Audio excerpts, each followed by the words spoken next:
People trying to say I'm going crazy on Twitter. My friend's best advice was to stay low. I guess it's hard to decipher all of the bills, especially when you got family members on payroll. The media said it was outlandish spending. The media said he's way out of control. I just feel like I'm the only one not pretending. I'm not out of control. I'm just not in they control.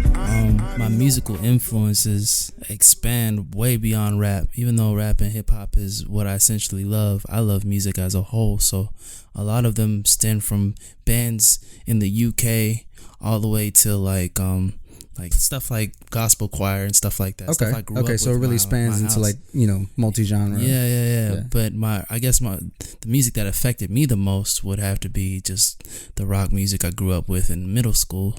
So like the album that really changed my life and inspired like my musical imagination was the Collision Course album with Jay-Z and Linkin Park. Okay, so that collaborative album they put out. Yeah. The production on it is flawless. Explain to me what was going through your mind, because how old were you when that album dropped? I was about 11. 11. So 11, I mean, 12. Me at 11, I wasn't really digesting music like that. What was something that you heard that got you attached to it? See, that was the thing. Like everything, all the music I was digesting came from separate, genres. This was the first time I really heard rap and rock at a time where rap and rock were just two different worlds come together. Okay. So it was just like, what? Like you're hearing, like, of course the Black Album was already out then. So you're hearing the Black Album, you're like, yeah, this is tight. And then you hearing Linkin Park stuff. If you grew up, they were kind of hip hopish a little too. So it's just like you hear them, you're like, damn, like this is awesome. But when you hear both genres just thrown together like that, it's mind blowing. Lyrical content, I didn't know what the fuck they were talking about, you know what I'm saying, until I grew up. But which is pretty crazy, because if you start from I guess the Linkin Park Jay-Z album, and you kind of see where your career has flourished into, I mean, was it you hearing that kind of music, and when did you realize that you wanted to get into it yourself? Okay, that would have to be like fast forward. So Jay-Z, Linkin Park era, I'm discovering music at this point. So I'm having to go back on like steal my older brother's music and shit like that, and have as we all did, right? Yeah. And so it's one of those things where it's kind of like illegally download all that stuff. So it was one of those things where can I say that on record? It doesn't matter. It doesn't matter. We all did it. Let's go as fast as we can and bypass what you just said. We all did it. But it was one of those things where it's kind of like, it wasn't until I went to my first concert, which was Kanye West Glow in the Dark tour. Okay, that was an amazing show. Whenever you see NERD, Lupe Fiasco when The Cool came out, plus Kanye West during Graduation, and then Rihanna when she first came out, it was like, what? Like, and I didn't really expect much. I expected, just typical rap concert, everybody throw your hands in the air, but this nigga Kanye was talking to a spaceship on stage, named her Jane and everything, and it just, the performance itself just blew my mind, and the effects that the performance had on the audience, it was just like we were all watching a 4D movie, and we were a part of it, and he took us on a journey, and it was incredible just to see my musical idols there.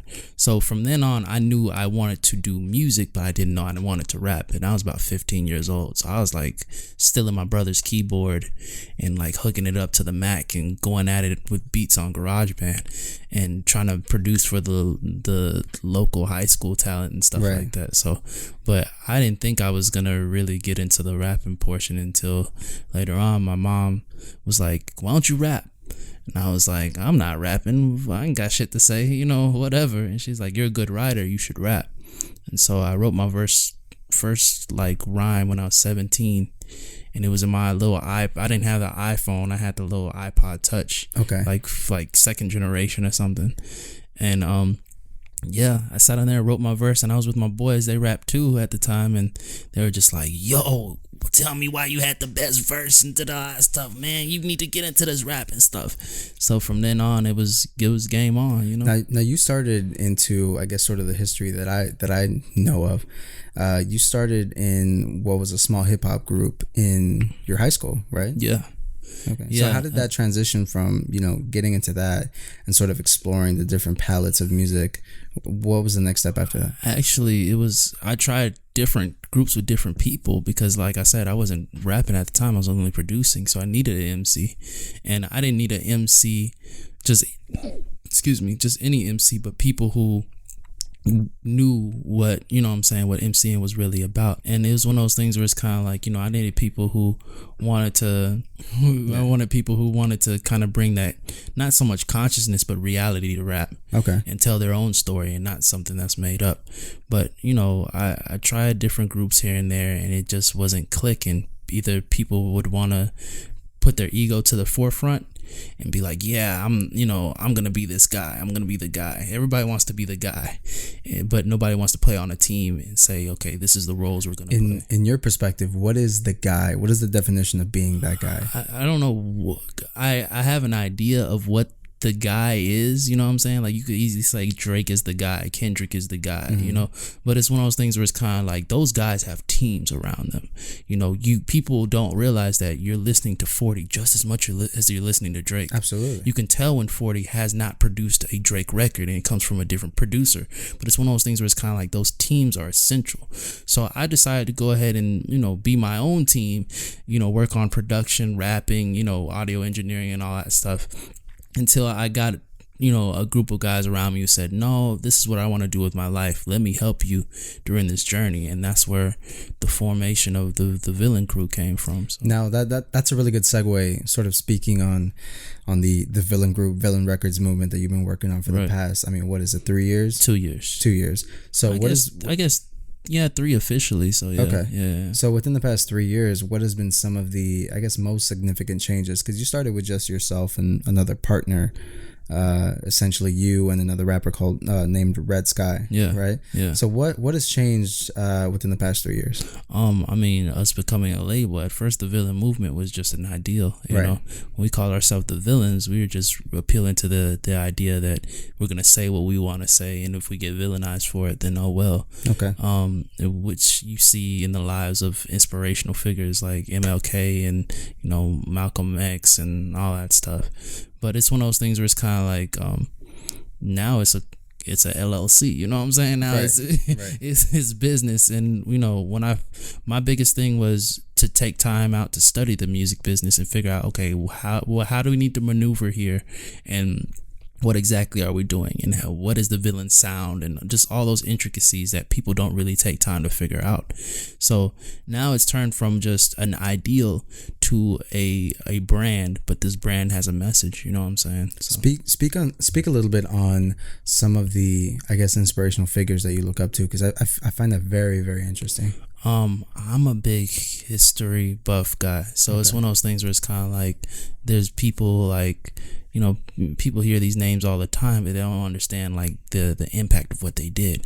So I like, you know, from a religious standpoint, okay, Jesus, cool, Buddha, inspirational, you know, cool, but also from like a conqueror aspect. So I love like Alexander the Great and like Julius Caesar, and like I love studying the rise and fall of republics and empires and stuff like that. Napoleon, people who seized their destiny and waited for their opportune moments to conquer and do what they need to do, for the good of, or what they thought was the good of their nation and stuff like that. So also revolutionary figures, you know, Malcolm, Martin, JFK, RFK, Huey P. Newton. Like, I'm big into black revolutionaries, Stokely Carmichael, just intellectuals who said this is where society needs to go, or these are the problems that we have, and we're going to fix them no matter what. So. Now going into that, I mean, you are a Dallas native. Yeah. And one could argue that there's a lot of things going on just within the city. I guess we can pinpoint the music industry or the music scene, you know, hovering over that subject. Speaking on the rise and fall of certain empires and certain, you know, concepts and ideas, what are some of the things that you're frustrated with? Because you just put out a record, which was called, what was the name of that? Letters to Hydra. Letters to Hydra. Yeah. You released it online, and it got, you know, a bunch of press, and you got, you know, sort of a good and bad response to it. Yeah. Sort of speak on that. What's your opinion on what's happening here in Dallas? Just a lot of non-creativity. You know what I'm saying? What do you mean? Like, people are creative, And it's one thing if you make, like, I can make music all day, but if I make music with the sole intentions that it has to mirror what I'm hearing, it has to sound like Kanye's record, it has to sound like Drake's record, I'm not making music for myself. I'm making music to appeal to an audience who already follows those guys. They already did what they did. Now, my biggest thing as an artist is how can I take what they did and expand on it, and make it better. It's one of those things where it's kind of like, and I feel like Dallas doesn't do that. I feel like we look at these people that our favorite blog talks about and we just go, well, you know what? We're going to go ahead and make the same music they make and talk about the same things they talk about. But I don't live their life. What the fuck do you know about that? Right. And it's one of those things where it's kind of like, it's just annoying. It's annoying as hell. For me, we live in this weird, I don't know, hip hop's in this very weird time where you have these cold guys, but also they're maturing now. They're moving into different fields now. Now it's like, okay, who's gonna take that mantle and stuff like that? Will it be me? I don't know. Will it be, anybody else from Villain Records? I don't know. You know what I'm saying? But all I can say is we have to I said what I said to break those boundaries of the politics that was going on behind, closed doors. Speaking on the politics, I guess we can go back and stay on the pinpointed subject of the music industry here. Yeah. But what are some of the things that you're seeing, I guess, in music politics that are happening? It's not so much. I mean, yeah, there's things that I see. I don't stay on the local Dallas scene around here, but it's things that I hear. People, writers, you can tell when somebody comes up to me and is like, so-and-so is writing for such and such. It's like, I didn't need you to tell me that. I already heard it. You know what I'm saying? I heard it through such and such's, lyrics and stuff like that. That wasn't them. And, whenever I hear about these writers who are getting paid under their table or paying these other publications to publish them talking about their friends and stuff like that. Right. It's a problem, and it's one of those things where it's kind of like, instead of going out and investigating and finding new music, you're just letting the stuff come to you, and the stuff that's coming to you is trash. It's not necessarily trash. I shouldn't knock anybody else's creativity like that, but I mean, fuck being politically correct. To me, it's trash. Yeah, I mean, that's your personal opinion. That's my personal opinion. Yeah, but it's one of those things where it's kind of like, I never want it to be. I don't want people to hear me and be like, oh, he is so critical on the rap game here, like, I'm critical of the rap game because I'm critical of myself. I'm in here going through the creative processes of, this is shit, or this needs to be done better, or so any judgment that I pass on people's work isn't something I haven't already passed on my own. You get what I'm saying? Gotcha. So maybe that's something that a lot of people miss, because I was looking at, there was really like a social media storm after that track was released and the Dallas was ever wrote about it. Talk about that conversation. What was happening? Really, to me, it was like, as Diddy says, it was on some bitch assness, because everybody was talking to everyone else about it, but nobody talked to me about it, and so I could clarify, and it was one of those things where it's kind of like, I had no problem, it wasn't like I was gonna change my opinion or anything. I'm saying what I'm saying. I'm sticking to my story, but I was gonna explain to them that I just didn't do this just to gain attention. I already told people on the record, I don't need these blogs to co-sign me. I don't need these publications to love me or to hate me or whatever. I just want to make great music, and that's going to stand the test of time. Y'all be the judge of it. But it's one of those things where it's kind of like, people came through and was like, he doesn't know what he's talking about, yada, yada. He's just salty. He's just mad. I work on my craft 24 hours a day. Right. It doesn't matter whether I'm at the studio or not. My mind drifts to the game always. So it's one of those things where it's kind of like, for people to go, he's not working on it, or he's salty. It was like, you're not talking to me about it. You're talking to everybody else and drawing your own opinions based off everybody else. But it didn't bother me. I expected it. This is the rap game. I expected that. Remember when Kendrick first released Control and how polarizing it was? Like, same intentions. I want people to wake up, and it's like, if you really feel that vexed about it, create something better. In the meantime, I'm gonna be rapping my ass off, so that was my biggest thing. So I guess from my perspective, I see a lot of things on the development side. I see a lot of creative projects being worked on. What is something that a person or a person of interest that wants to get into music, what is something they have to get ready for? What's the number one thing they should be looking at? Their art. They need to get ready their art. You know what I'm saying? Like, that's where the preparation lies. Like, you know, your branding and all that stuff, that's a part of your art. But at the same time, though, like the music itself, you need to tend to that. Like, people wonder why I haven't put out any records. It's not like I haven't been recording. No, I got records stored on top of records. I can put out a mixtape tomorrow if I wanted to, but I'm off that shit. I'm working on my album. You know what I'm saying? So it's one of those things where it's kind of like, it's a different approach. It's not like these past mixtapes I put out and they're taken down and stuff like that. It's figuring out, okay, how am I going to tell the story of me, my generation around me, and, you know, where are we going to take the hip hop game from here, you know? So it's one of those things where it's kind of like, whenever, I think an artist just needs to focus solely on perfecting their craft. And then from then, you know, and understanding and learning the business side of the game. Because although I started a record label, you know, I don't expect to run around and sign every artist. I expect some of these artists to say, you know what, I think I can do what he's doing too. Let's go on. You know what's pretty interesting? Yeah. Is this question. I mean, I've been in a few meetings with a few labels and then working on like campaigns with artists and stuff like that. But I mean, at this day and age, is it even needed to be signed by a label? Is that such a requirement at this point? It's not a requirement, but if you get with a good label, take for instance, when I started Villa Records, it was just like for artists by artists, and that's our policy. We don't try to push an artist out and try to brand them, give them a brand. We sit down with our artists and say, who do you want to be? And that's a lot of times what these big industry ass dudes are doing. You know, they're just sitting up here and saying, okay, this is who you're gonna be, this is who we're gonna put you out to be. So the artist gets frustrated because they're controlled. It's quite the opposite. We tell the artist, who do you want to be? What do you want to put out? What kind of brand do you want to have? Who is Red Sky? Who is Jimmy X? You know, and it's one of those things where we sit down and even figure out their sound with them and stuff like that, and what works for them and what doesn't work for them.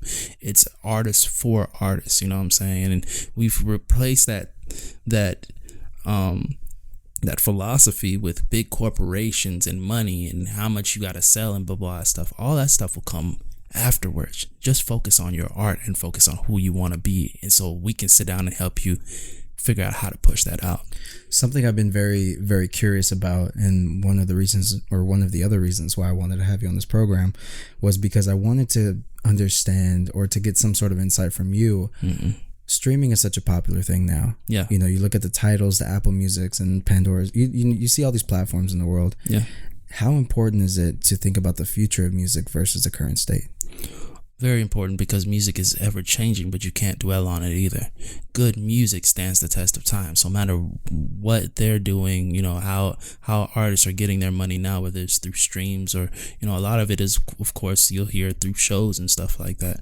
But at the same time, the main focus is, no matter what you do, stay consistent in your art. Because if we're streaming today and then tomorrow it's like, well, we don't stream anymore, we just listen to this digital cloud that's above us, you know what I'm saying? Like, you never know what they're gonna do with the future, right? So it's one of those things where it's kind of like, now you don't have to worry. Why? Unless that digital cloud is not paying you and is threatening to just, you know, give everything out for free, right, you're good, because people are going to forever find a way to get to your music, you know? So I wouldn't, you know, in a business that's ever changing, your main focus is to stay consistent.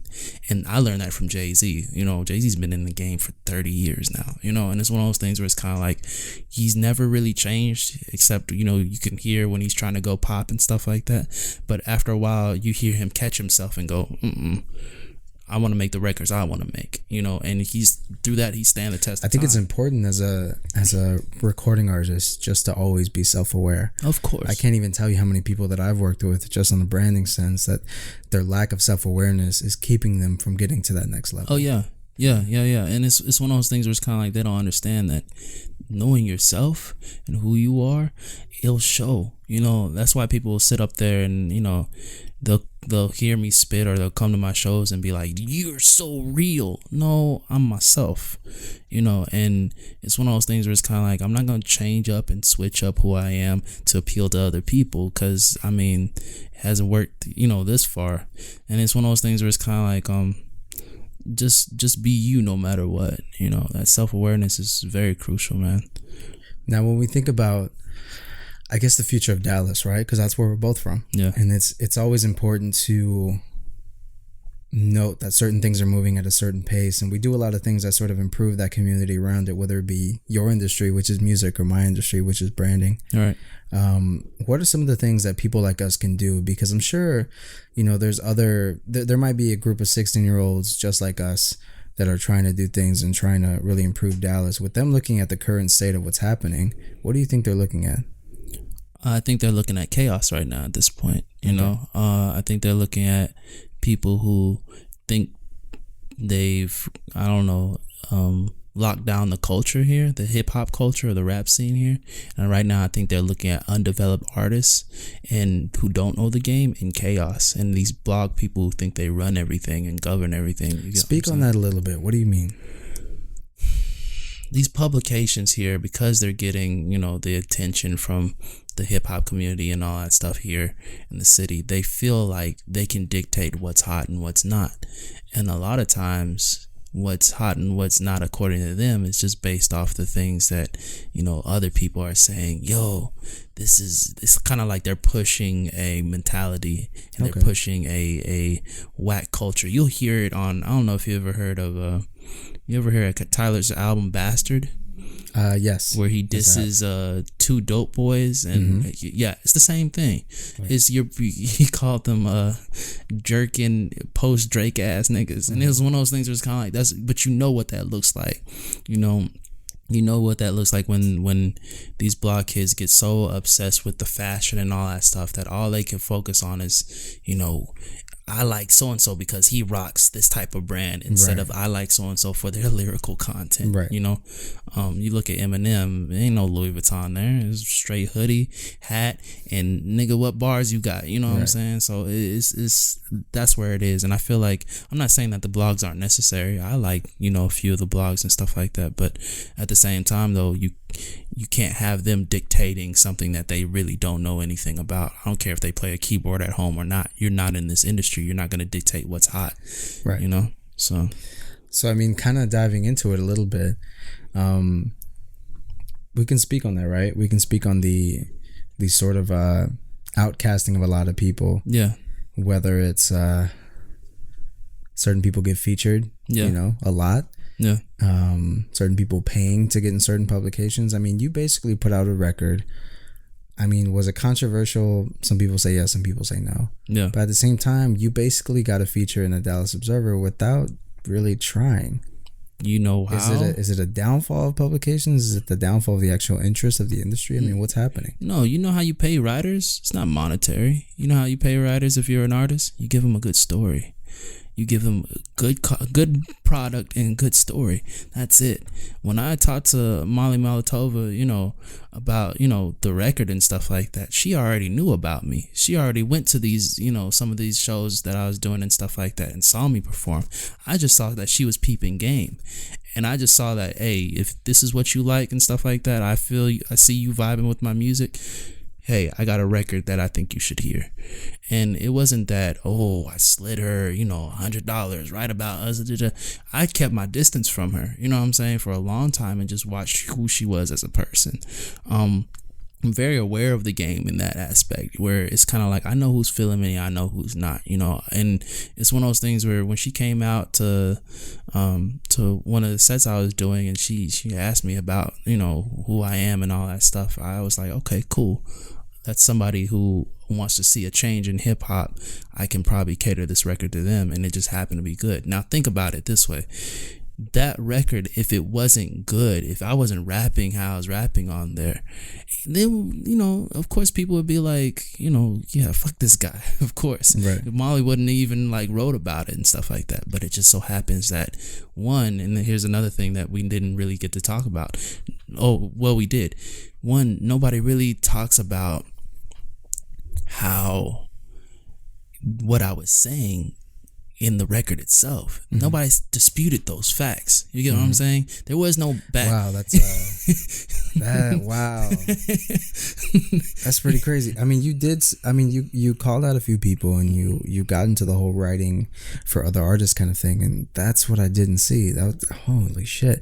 I didn't see any dispute. No, nobody corrected any me. of the things that you said. No. People were just mad that you said them, I guess. Exactly. That was it. Holy shit. And so it's one of those things where it's kind of like, that was it. I already knew who to give it to, and I already knew who was hungry for a story and stuff like that. Right. And she's a great writer. For it to be polarizing and not in my favor or not in, it was great. It was nicely written. But it's one of those things where it's kind of like, for somebody, there's so many people who are just like, yo, write about me. I got this record here and blah blah stuff, and here's 100, or here's a I don't know how much they're paying these guys, but it's one of those things where it's kind of like, nah. Your music will speak for you and will speak volumes if you do it right, and that wasn't anything. If your music is good, you don't have to worry about paying people to listen to it. They'll pay you. In the spectrum of I guess 2016 is just about over. People, I mean, if you're not planning for 2017, I feel like you're already kind of behind. But I mean, what is the next year? What does the next quarter look like for Villain Records? What's happening? We're gone. We're leaving the town, and I don't mean leaving the town like of course you're gonna have some of us here to hold things down and stuff like that. But after I put out this album this year, I'm gone. I'm going to the UK to go study music. I'm going to South Africa to go study music where my people are from and stuff like that. I'm going as a student of the world. So when I come back and work on the second album, there's something more to talk about than, we dropped this shit and blew up and yada yada. It's one of those things where it's kind of like, whatever move I decide to make, it's not like I'm not ready for the repercussions for them. Now, you sort of spoke a little bit on what are your influences in music, right? You kind of hit on Jay-Z, you hit kind of a little bit on Drake and Kanye, I guess a little bit. What are some of the figures that you look up to that aren't in the music industry? That's maybe like in business. Anything like that. I guess Warren Buffett, of course. That's a typical answer. Everybody looks up to him. He's rich as shit. But his practicality when it comes to business, staying around the areas that you know and that you're familiar with, and having people who are smarter than you in their expertise area, surrounded by you. It's not, there's even the billionaires still ask questions, and if I have any questions, I go to, Pat about him and be like, yo, how do we make this record bigger, or can we do this? I talked to Patio about him and be like, how can we bring the drums in this way and stuff like that. It's always good to work with people who specialize in things, and it's one of those things where it's kind of like Bill Gates, of course, Steve Jobs, rest in peace. But every rapper's icon now is Steve Jobs, you know what I'm saying, because of Kanye. But just the enthusiasm that he brought to the design and the way that his product should function, so much to the point where he doesn't have to have that much advertising when they're selling Macs, whatever, because those who have Macs is a cult following. So you know how it is. But it's one of those things where it's kind of like just guys like that who were not afraid to go out on a limb and bring innovation to the game. Rockefeller, I can go on about them. The Rothschilds, people may hear that and get spooked, but all it was ideas about how to do business more efficiently. But yeah, those are some of my. Yeah. So I guess once we dabble into the end of the interview, really, man, what I want to pick your brain about is what's happening in every industry. I guess once we look towards the future and we anticipate innovation, I guess in the city that we're both from, Dallas, in some sectors of it, we sort of lack innovation. Yeah. Now, what is something like the Mavericks need to change their logo, but it's all good. I mean, it kind of dabbles into that as well. You can go into sports, you can go into design, into music. Yeah. There's a lot of things that we can do better. Yeah. I mean, what's really stopping innovation here? Ego. We're big on ego. What do you mean? People don't want to be told that their product can be better. even me sometimes, people be like, oh, music could be better. It's just like, my nigga, I put in 30 hours on this. Like, what are you talking about? Right. But it's one of those things where it's kind of like, I'm not afraid to listen to that and, okay, how can I make it better, but still keep me? But it's one of those things where it's kind of like, that's the problem, what's going on with Dallas. You have a lot of these people who think that just because they're in business and have made $1 million or $1 billion, they can't be told anything. That's not the case. Like I said earlier, the Mavericks logo to me needs to be changed. Why? Just refresh them. There needs to be a rebranding of the city itself. Not in a way that's just like, I'm not talking about all villain everything, but what I'm talking about is it's the year 2016. What are you putting out? Who are you? What is your content? What is your message? As anything, as a brand, you need to look at those things and keep that philosophy. Is our logo too old? Do we need to refresh? Are our jerseys too old? Do we need to refresh? What about our colors? All that stuff. You need to be as detailed about that, because those are the things that bring people in. And I feel like the minute that somebody says that's not cool, or I don't really like that, we're afraid, we get on edge, we go, oh, what do you know about that? If I say the Cowboys haven't won a Super Bowl in 20 some odd years, I get crucified for it, but it's a fact. You know what I'm saying? Right. And if I say they need to do something different, they need to do something different, but it's one of those things. Shout out, I'm a Cowboys fan, but it is what it is. A lot of people will say, well, what do you know, or we're gonna be great next year and all that stuff. Well, we'll see. Yeah. Unless anything changes, you're gonna get the same results. And people here, I shouldn't say generalize and say people here, but a lot of corporations here would be like, no, I think we got it, and not change their formats up to cater to the people. But it is what it is. Those who want to adapt and build more and all that stuff, they'll stand the test of time. Those who don't will just get overshadowed. Really, man, what I've been able to take from this interview is innovation can happen. Yeah. All you have to do is make adjustments and not excuses. Oh yeah. That's something that I'm taking away from this interview. If this is your first time listening to Rise and Talk Radio, if you're just now tuning in, I have Mac Rockstar in the studio. I want to thank you for your time, man. I really appreciate you coming through the studio and being able to really expand on some of these ideas or some of these questions that I've had. It is an honor. Is there anything you want to leave the people with? I want to leave the people with I want to leave the people with their own thoughts. Whatever they took from this interview, they took from it. Whatever they think about me or what you're doing with Rising Media and stuff like that, let them think those things. If they want to sleep, let them sleep. If we're not tripping, we're just building. And it's one of those things where it's kind of like, building and destroying is a process, and they both go hand in hand. One, both of them are external and internal processes. You do it within yourself, and you do it within your building and the things around you. And, that's just how it goes. All these blogs and all that stuff, they want to get at me and stuff like that. And come on, so be it. Don't get mad if I hit you with real bars. But it's one of those things where it's kind of like, it is what it is. Those who will listen will stand the test of time. Those who don't will get knocked off by the next innovator, and that's just how it goes. This is Rise and Talk Radio, man. I really appreciate coming through. Hopefully people, and I'm sure people are able to walk away from this interview, listening to this interview, and leave with more information than they came in with, man. Of course. I really appreciate it. Thank you very much for your time. Thank you for having me, Marty. Yeah, man. Appreciate it, brother. Rise and Talk Radio, you can find out more information about this particular podcast and other amazing shows that we have available by going to riseandtalk.us/radio.